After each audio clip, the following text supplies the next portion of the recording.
B P ಅಂದ್ರೇನು, ಅದರ ಲಕ್ಷಣಗಳು ಹೇಗಿರುತ್ತೆ, ಮತ್ತೆ ಕಾರಣಗಳೇನು ಮತ್ತು ಪರಿಹಾರ ಏನು ಅನ್ನೋ ವಿಷಯನ ನಾವು ಈ ವಿಡಿಯೋದಲ್ಲಿ ತಿಳ್ಕೊಳ್ಳೋಣ. ನಮಸ್ಕಾರ ಸ್ನೇಹಿತರೆ, ನಿಸರ್ಗ ಕ್ರಿಯೇಷನ್ಸ್ ಯೂಟ್ಯೂಬ್ ಚಾನಲ್ಗೆ ಮತ್ತೊಮ್ಮೆ ನಿಮ್ಮೆಲ್ಲರಿಗೂ ಸ್ವಾಗತವನ್ನು ಬಯಸ್ತಾ ಇದ್ದೇನೆ. ಸೊ ಇವತ್ತು ನಾವು ಮತ್ತೊಂದು ಹೊಸ ವಿಷಯದೊಂದಿಗೆ ನಿಮ್ಮ ಎದುರಿಗೆ ಬಂದಿದ್ದೇನೆ. ಇವತ್ತಿನ ವಿಷಯ ಏನಪ್ಪಾ ಅಂದ್ರೆ ಲೋ ಬಿ ಪಿ ಅಂದ್ರೆ ಏನು, ಅಂದ್ರೆ ಕಡಿಮೆ ರಕ್ತದೊತ್ತಡ ಅಂದ್ರೆ ಏನು, ಸೊ ಅದರಿಂದ ಏನೇನ್ ಪರಿಣಾಮಗಳಾಗುತ್ತೆ ಅನ್ನೋ ವಿಷಯದ ಬಗ್ಗೆ ನಾವು ಇವತ್ತು ಚರ್ಚೆಯನ್ನು ಮಾಡೋಣ. ಏನಿದು ಲೋ ಬಿ ಪಿ ಅಂದ್ರೆ ಸಾಮಾನ್ಯಕ್ಕಿಂತ ಕಡಿಮೆ, ಅಂದ್ರೆ ಮಿನಿಮಮ್ ಬಿ ಪಿ 110/70 ಇದೆ ಅಕಾರ್ಡಿಂಗ್ ಟು WHO.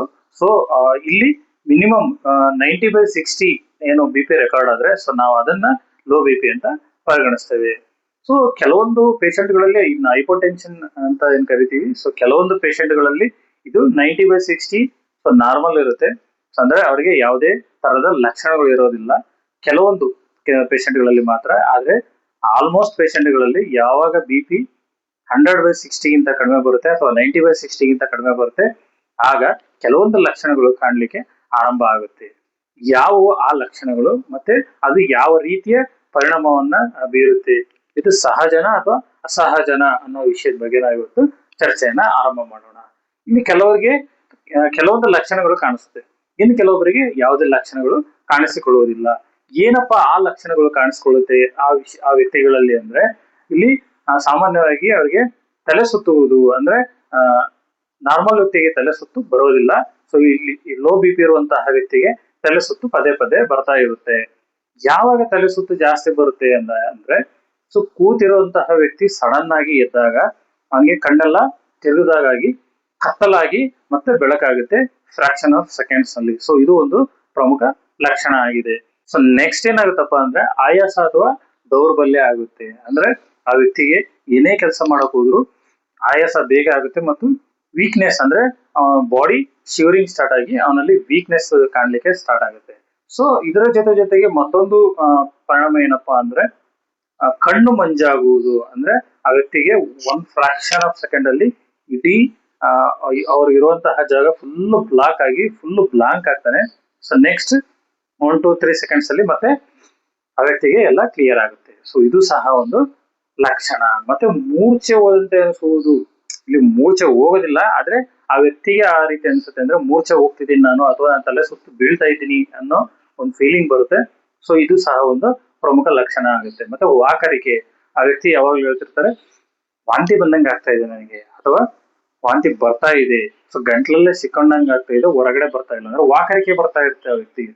ಸೊ ಇದು ಒಂದು ಸಹ ಲಕ್ಷಣ ಆಗಿರ್ಬೋದು. ಮತ್ತೆ ಗಮನ ಕೇಂದ್ರೀಕರಿಸಲು ಆಗದೆ ಇರುವುದು, ಅಂದ್ರೆ ಆ ವ್ಯಕ್ತಿಗೆ ಕಾನ್ಸಂಟ್ರೇಷನ್ ಮಾಡ್ಲಿಕ್ಕೆ ಆಗ್ತಾ ಇರಲ್ಲ, ಅಂದ್ರೆ ಆ ವ್ಯಕ್ತಿಗೆ ಕಾನ್ಸಂಟ್ರೇಷನ್ ಲೋ ಇರುತ್ತೆ, ಯಾವುದೋ ಒಂದು ವಿಷಯದ ಮೇಲೆ ಅವನು ಕಾನ್ಸಂಟ್ರೇಟ್ ಮಾಡ್ಲಿಕ್ಕೆ ಆಗ್ತಾ ಇರಲ್ಲ. ಸೊ ಇದು ಸಹ ಒಂದು ಪ್ರಮುಖ ಲಕ್ಷಣ. ಮತ್ತೊಂದು ಪ್ರಮುಖ ಲಕ್ಷಣ ಏನಪ್ಪಾ ಅಂದ್ರೆ ಆ ವ್ಯಕ್ತಿಗೆ ತಣ್ಣನೆಯ ಬೆವರು, ಸ್ವೆಟ್ಟಿಂಗ್ ಬರುತ್ತೆ, ಆದ್ರೆ ಅದು ಕೋಲ್ಡ್ ಆಗಿರುತ್ತೆ, ಅಂದ್ರೆ ತಣ್ಣನೆಯ ಬೆವರು ಬರುತ್ತೆ. ಸೊ ಇಲ್ಲಿ ಕೆಲವೊಂದು ಹತ್ರ ಬಿಸಿ ಬೆವರು ಬರುತ್ತೆ, ಸೊ ಇಲ್ಲಿ ಕೋಲ್ಡ್ ಸ್ವೆಟ್ಟಿಂಗ್ ಆಗುತ್ತೆ. ಸೊ ಇದು ಸಹ ಒಂದು ಪ್ರಮುಖ ಲಕ್ಷಣ. ಲೋ ಬಿ ಪಿ ಇರುವಂತಹ ವ್ಯಕ್ತಿಗಳಿಗೆ ಆಗುವಂತಹ ಲಕ್ಷಣಗಳೇನಪ್ಪಾ ಅಂದ್ರೆ ತಲೆ ಸುತ್ತುವುದು, ತಣ್ಣನೆಯ ಬೆವರು, ಕೇಂದ್ರೀಕರಿಸಲಾಗದೇ ಇರುವುದು, ಅಂದ್ರೆ ಗಮನ ಕೇಂದ್ರೀಕರಿಸಲು ಆಗದೇ ಇರುವುದು, ಮತ್ತು ವಾಕರಿಕೆ ಬಂದಂತೆ ಆಗುವುದು, ಕಣ್ಣು ಮಂಜಾಗುವುದು. ಇದೆಲ್ಲ ಲಕ್ಷಣಗಳು ಈ ವ್ಯಕ್ತಿಗೆ, ಅಂದ್ರೆ ಲೋ ಬಿ ಪಿ ಇರುವಂತಹ ವ್ಯಕ್ತಿಗೆ ಇರುತ್ತೆ. ಸೊ ಈಗ ನಾವು ಲಕ್ಷಣಗಳ ಬಗ್ಗೆ ನೋಡಿದ್ವಿ. ಮುಂದೆ ಏನಪ್ಪಾ ಅಂದ್ರೆ ಈ ಲೋ ಬಿ ಪಿ ಬರೋಕೆ ಕಾರಣಗಳೇನು ಅನ್ನೋದ್ರ ಬಗ್ಗೆ ನೋಡೋಣ. ಸೊ ಲೋ ಬಿ ಪಿ ಬರ್ಲಿಕ್ಕೆ ಕಾರಣಗಳು ಏನಪ್ಪಾ ಅಂದ್ರೆ, ಈಗ ಕೆಲವೊಬ್ಬರಿಗೆ ದೇಹದಲ್ಲಿ ನೀರಿನ ಕೊರತೆ, ಅಂದ್ರೆ ಆ ವ್ಯಕ್ತಿಯ ದೇಹದಲ್ಲಿ ನೀರಿನ ಕೊರತೆ ಆಗುತ್ತೆ. ಆ ವ್ಯಕ್ತಿ ನೀರನ್ನ ಸೇವನೆ ಮಾಡೋದು ಕಡಿಮೆ ಇರುತ್ತೆ, ಅಂದ್ರೆ ದಿನಕ್ಕೆ ಕನಿಷ್ಠ 3-4 ಲೀಟರ್ ನೀರನ್ನು ಸೇವನೆ ಮಾಡ್ಬೇಕಾಗಿರುತ್ತೆ. ಈ ವ್ಯಕ್ತಿ ಕೇವಲ ಅರ್ಧ ಅಥವಾ 1 ಲೀಟರ್ ನೀರನ್ನ ಸೇವನೆ ಮಾಡ್ತಾ ಇರ್ತಾರೆ. ಸೊ ಇದು ಸಹ ಲೋ ಬಿ ಪಿ ಬರ್ಲಿಕ್ಕೆ ಒಂದು ಪ್ರಮುಖ ಕಾರಣ ಆಗಿರಬಹುದು. ಸೊ ನೆಕ್ಸ್ಟ್ ಏನಂದ್ರೆ ಸಮಯಕ್ಕೆ ಸರಿಯಾಗಿ ಊಟ ಮಾಡದೇ ಇರುವುದು, ಅಂದ್ರೆ ಫುಡ್ ಸ್ಕಿಪ್ಪಿಂಗ್ ಅಂತ ಏನ್ ಹೇಳ್ತೀವಿ. ಈಗ ವ್ಯಕ್ತಿ ಬೆಳಗ್ಗೆ ಮತ್ತು ಮಧ್ಯಾಹ್ನ ಮತ್ತು ರಾತ್ರಿ ಸಮಯಕ್ಕೆ ಸರಿಯಾಗಿ ಆಹಾರ ಸೇವನೆ ಮಾಡದೇ ಇದ್ರೂ ಸಹ ಲೋ ಬಿ ಪಿ ಬರುವ ಸಾಧ್ಯತೆ ಇರುತ್ತದೆ. ಮತ್ತೆ ಕೆಲವು ಔಷಧಿಗಳ ಅಡ್ಡ ಪರಿಣಾಮ, ಅಂದ್ರೆ ನಾವು ಏನಾದ್ರೂ ಮೆಡಿಸಿನ್ ತಗೊಳ್ತಾ ಇದ್ರೆ, ಈಗ ಶುಗರ್ಗೆ ಅಥವಾ ಬೇರೆ ಏನಕ್ಕಾದ್ರೂ ಮೆಡಿಸಿನ್ ತಗೊಳ್ತಾ ಇದ್ರೆ, ಸೊ ಅದರ ಅಡ್ಡ ಪರಿಣಾಮ ಆಗೂ ಸಹ ಲೋ ಬಿ ಪಿ ಬರುವ ಸಾಧ್ಯತೆ ಇರುತ್ತೆ. ಮತ್ತೆ ರಕ್ತಸ್ರಾವ, ಸೊ ಸಮ್ಟೈಮ್ಸ್ ಆಕ್ಸಿಡೆಂಟ್ ಆದಾಗ ಬೋನ್ ಫ್ರಾಕ್ಚರ್ ಆದಾಗ ರಕ್ತಸ್ರಾವ ಆಗ್ತಾ ಇರುತ್ತೆ. ಸೊ ಆ ರಕ್ತಸ್ರಾವ ಆದಾಗ್ಲೂ ಕೂಡ ಲೋ ಬಿ ಪಿ ಆಗುವ ಸಾಧ್ಯತೆ ಇರುತ್ತೆ.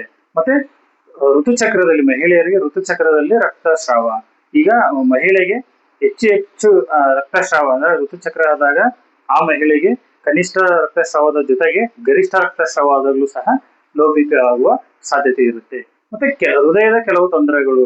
ಸೊ ಇಲ್ಲಿ ಹೈಪೋಟೆನ್ಷನ್ ಬರ್ಲಿಕ್ಕೆ ಹೃದಯದ ಕೆಲವು ತೊಂದರೆಗಳು ಸಹ ಕಾರಣ ಆಗಬಹುದು. ಸೊ ಅದರಲ್ಲಿ ನಾವು ಬ್ರೆಡಿಕಾರ್ಡಿಯಾ ಟ್ರಕಿಕಾರ್ಡಿಯಾ ಅಂತ ಏನ್ ಕರಿತೀವಿ, ಸೊ ಅದು ಸಹ ಒಂದು ಕಾರಣ ಆಗಬಹುದು. ಸೊ ಅದರ ಜೊತೆಗೆ ಗರ್ಭಾವಸ್ಥೆಯಲ್ಲಿ ಅಂದ್ರೆ ಮಹಿಳೆ ಗರ್ಭಿಣಿ ಆದಾಗ ಸಹ ಆ ಮಹಿಳೆಯಲ್ಲಿ ಹಾರ್ಮೋನ್ಗಳ ವ್ಯತ್ಯಾಸ ಆಗಿ ಸೊ ಅಲ್ಲಿ ಆ ಮಹಿಳೆಗೆ ಬಿ ಪಿ ಲೋ ಆಗಬಹುದು, ಅಂದ್ರೆ ನಾರ್ಮಲ್ ಗಿಂತ ಕಡಿಮೆ ಆಗಬಹುದು. ಮತ್ತು ಹಾರ್ಮೋನ್ಗಳ ಬದಲಾವಣೆಯಿಂದ, ಸೊ ಹಾರ್ಮೋನ್ ಡಿಫಿಷಿಯನ್ಸಿಯಿಂದ ಅಥವಾ ಹಾರ್ಮೋನ್ಗಳ ಬದಲಾವಣೆಯಿಂದಲೂ ಸಹ ಇಲ್ಲಿ ಲೋ ಬಿ ಪಿ ಆಗುವ ಸಾಧ್ಯತೆ ಇರುತ್ತೆ. ಮತ್ತೆ ಹೆಚ್ಚು ವ್ಯಾಯಾಮ ಮಾಡುವುದರಿಂದ, ಸೊ ಇಲ್ಲಿ ಮಿನಿಮಮ್ ಮ್ಯಾಕ್ಸಿಮಮ್ ಎಕ್ಸರ್ಸೈಸಸ್ ಇರುತ್ತೆ. ಮಿನಿಮಮ್ ಎಕ್ಸರ್ಸೈಸಸ್ ಅನ್ನ ನಾವು ಮಾಡಿದ್ರೆ ಯಾವುದೇ ತೊಂದರೆ ಆಗೋದಿಲ್ಲ. ಮ್ಯಾಕ್ಸಿಮಮ್ ಎಕ್ಸರ್ಸೈಸ್ ಮಾಡೋದ್ರಿಂದ ಸಹ ಲೋ ಬಿ ಪಿ ಆಗುವ ಸಾಧ್ಯತೆ ಇರುತ್ತೆ. ಸೊ ಅದರೊಟ್ಟಿಗೆ ಸಾಕಷ್ಟು ನೀರು ಕುಡಿಯದೇ ಇರುವುದು ಸಹ ಒಂದು ಕೊರತೆ ಆಗಿರಬಹುದು ಲೋ ಬಿ ಪಿ ಬರಲಿಕ್ಕೆ. ಸೊ ಇಲ್ಲಿ ನಾನು ಪ್ರಮುಖವಾಗಿ ನಿಮಗೆ ಲೋ ಬಿ ಪಿ ಬರಲಿಕ್ಕೆ ಕಾರಣಗಳು ಯಾವ್ಯಾವ್ದು ಅಂತ ಹೇಳ್ತಾ ಇದ್ದೀನಿ. ನೀರನ್ನ ಸೇವನೆ ಕಡಿಮೆ ಮಾಡೋದ್ರಿಂದ, ಸಮಯಕ್ಕೆ ಸರಿಯಾಗಿ ಊಟ ಮಾಡದೇ ಇರೋದ್ರಿಂದ, ಕೆಲವು ಔಷಧಿಗಳ ಅಡ್ಡ ಪರಿಣಾಮದಿಂದ, ರಕ್ತಸ್ರಾವ ಆಗೋದ್ರಿಂದ, ಮಹಿಳೆಯರಲ್ಲಿ ಮುಟ್ಟಿನ ಸಮಯದಲ್ಲಿ, ಸೊ ಅಥವಾ ಹೃದಯದ ಕೆಲವು ಸಮಸ್ಯೆಗಳು ಇರೋದ್ರಿಂದ, ಸೊ ಗರ್ಭಾವಸ್ಥೆಯಲ್ಲಿ ಮಹಿಳೆ ಗರ್ಭಿಣಿ ಆದಾಗಲೂ ಸಹ ಲೋ ಬಿ ಪಿ ಆಗುವ ಸಾಧ್ಯತೆ ಇರುತ್ತೆ. ಹಾರ್ಮೋನ್ಗಳ ಬದಲಾವಣೆಯಿಂದನೂ ಸೊ ಲೋ ಬಿ ಪಿ ಆಗುವಂತಹ ಸಾಧ್ಯತೆ ಇರುತ್ತದೆ.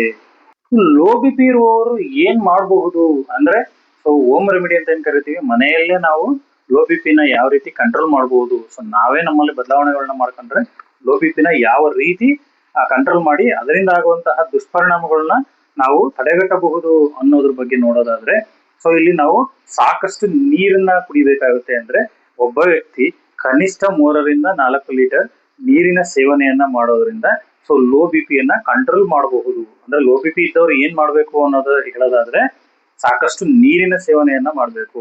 ಸೊ ಇಲ್ಲಿ ಕೆಲವೊಬ್ರು ಪದೇ ನಾನು ನೀರನ್ನ ಸೇವನೆ ಮಾಡಿದ್ರೆ ಪದೇ ಮೂತ್ರಕ್ಕೆ ಹೋಗ್ಬೇಕು ಅನ್ನೋ ಉದ್ದೇಶದಿಂದ ನೀರಿನ ಸೇವನೆಯನ್ನ ಕಡಿಮೆ ಮಾಡಿದ್ರೆ ಸೊ ಅದು ಸಹ ತಪ್ಪಾಗುತ್ತೆ.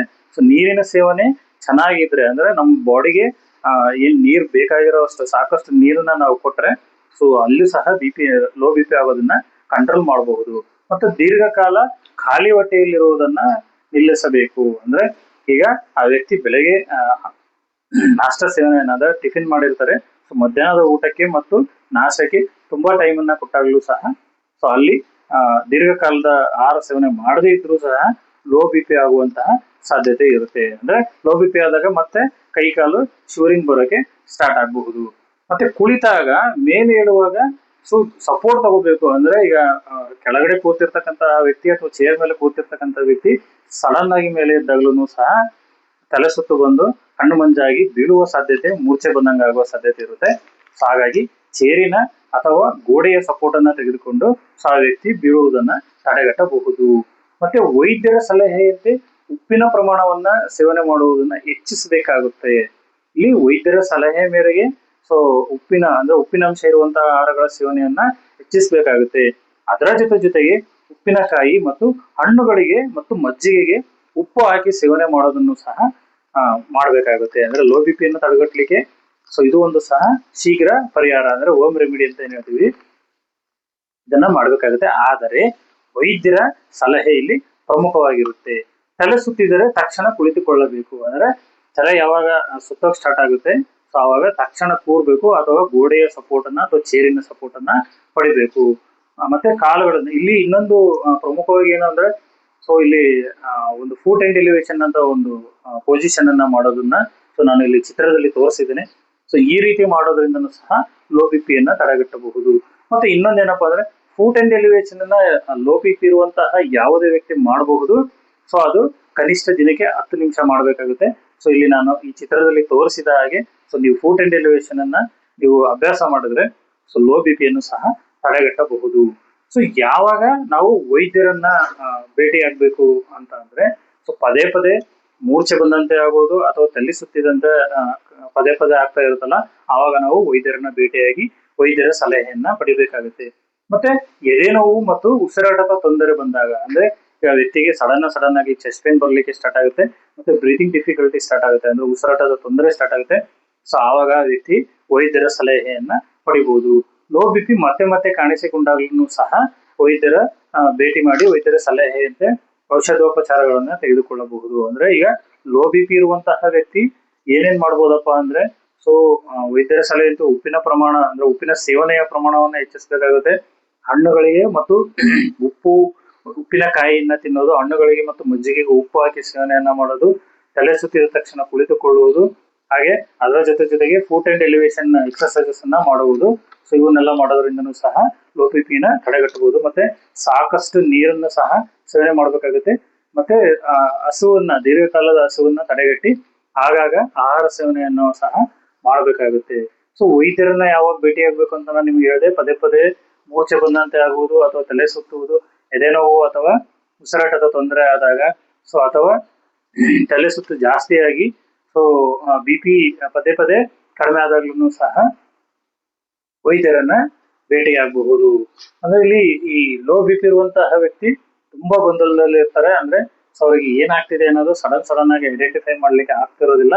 ಹಾಗಾಗಿ ಹೆಚ್ಚು ಗಮನವನ್ನ ಕೊಟ್ಟು ವೈದ್ಯರ ಸಲಹೆಯಂತೆ ಚಿಕಿತ್ಸೆಯನ್ನ ಪಡೆದು ಸೊ ಗುಣಮುಖರಾಗುವಂತಹ ಪ್ರಯತ್ನವನ್ನ ಲೋ ಬಿ ಪಿ ಇರುವಂತಹ ವ್ಯಕ್ತಿ ಮಾಡಬಹುದು.